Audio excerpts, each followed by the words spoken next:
Olá, queridos, que Deus abençoe a sua vida abundantemente. Hoje estamos de volta para mais uma leitura da Palavra do Senhor. Hoje nós vamos ler o livro de Mateus, capítulo 7. Diz assim: Não julgueis para que não sejais julgados, pois com o critério com que julgardes, sereis julgados, e com a medida com que medirdes, sereis medido. Porque vês tu o argueiro no olho do teu irmão, porém não reparas na trave que está no teu próprio?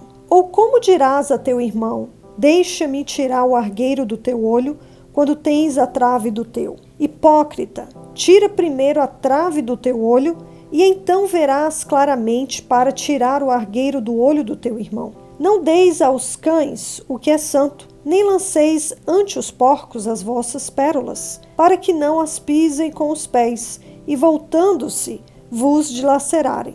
Pedi e dar-se-vos-á, buscai e achareis, batei e abrir-se-vos-á. Pois todo o que pede recebe, e o que busca encontra, e a quem bate abrir-se-lhe-á. Ou qual dentre vós é o homem que, se porventura o filho lhe pedir pão, lhe dará pedra? Ou se lhe pedir um peixe, lhe dará uma cobra? Ora, se vós que sois maus, sabeis dar boas dádivas aos vossos filhos, quanto mais o vosso Pai, que estás nos céus, dará boas coisas aos que lhe pedirem? Tudo quanto, pois, quereis que os homens vos façam, assim fazei-vos também a eles, porque esta é a lei e os profetas. Entrai pela porta estreita, larga é a porta e espaçoso o caminho que conduz para a perdição, e são muitos os que entram por ela. Porque estreita é a porta e apertado o caminho que conduz para a vida,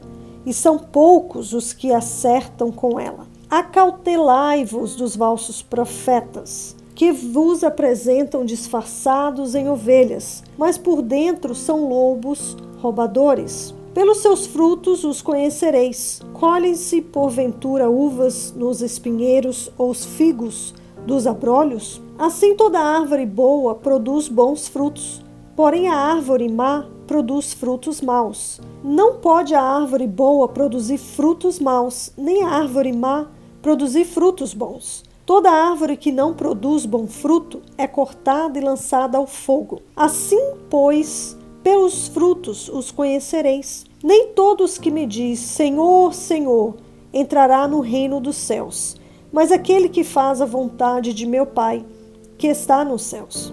Muitos naquele dia hão de dizer-me, Senhor, Senhor, porventura não temos nós profetizado em teu nome, e em teu nome não expelimos demônios, e em teu nome não fizemos muitos milagres? Então lhes direis explicitamente, nunca vos conheci, apartai-vos de mim, os que praticam a iniquidade. Todo aquele, pois, que ouve estas minhas palavras e as pratica, será comparado a um homem prudente que edificou a sua casa sobre a rocha. E caiu a chuva, transbordaram os rios, sopraram os ventos e deram com ímpeto contra aquela casa, que não caiu, porque fora edificada sobre a rocha. E todo aquele que ouve estas minhas palavras e não as pratica, será comparado a um homem sensato que edificou a sua casa sobre a areia. E caiu a chuva, transbordaram os rios, sopraram os ventos e deram com ímpeto contra aquela casa, e ela desabou, sendo grande a sua ruína. Quando Jesus acabou de proferir estas palavras, estavam as multidões maravilhadas da sua doutrina, porque ele as ensinava como quem tem autoridade, e não como os escribas.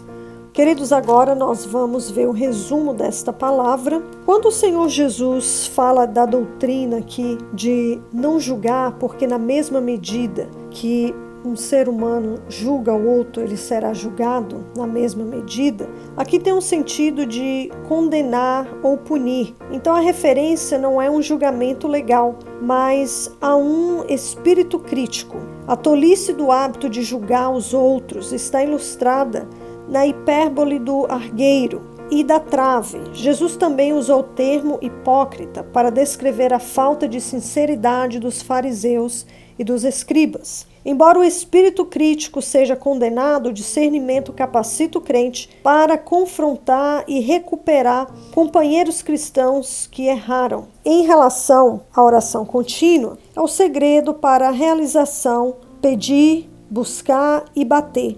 O objetivo não é ter um momento fixo de oração, mas um estilo de vida no qual a oração se torna como o ar que respiramos. A promessa é garantida, mesmo que as orientações previamente dadas pareçam impossíveis de serem seguidas, Deus dará aos crentes a capacidade de segui-las quando nele habitarem. As orações têm garantia de resposta. Elas são baseadas no relacionamento dos discípulos de Jesus com Deus, que as responde como Pai. Também Jesus estruturou este princípio conhecido como a regra de ouro de forma positiva em vez de negativa. Assim, ele incluiu omissões, bem como comissões. Este epígrama expressa a essência da vida cristã. O critério para julgar, ou os meios para discernir o que é verdade e o que não é, está aqui estabelecido. Estes versículos parecem estar em conflito com a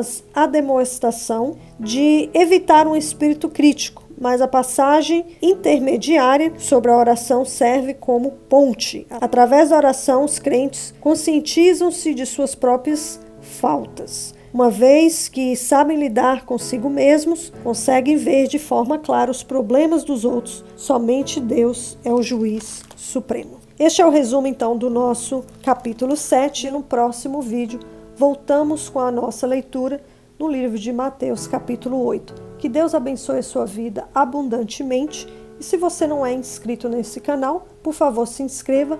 Compartilhe também esta leitura da palavra de Deus, porque a palavra do Senhor, ela nos liberta, ela nos cura e ela nos traz vida eterna. Deus te abençoe e até a nossa próxima leitura.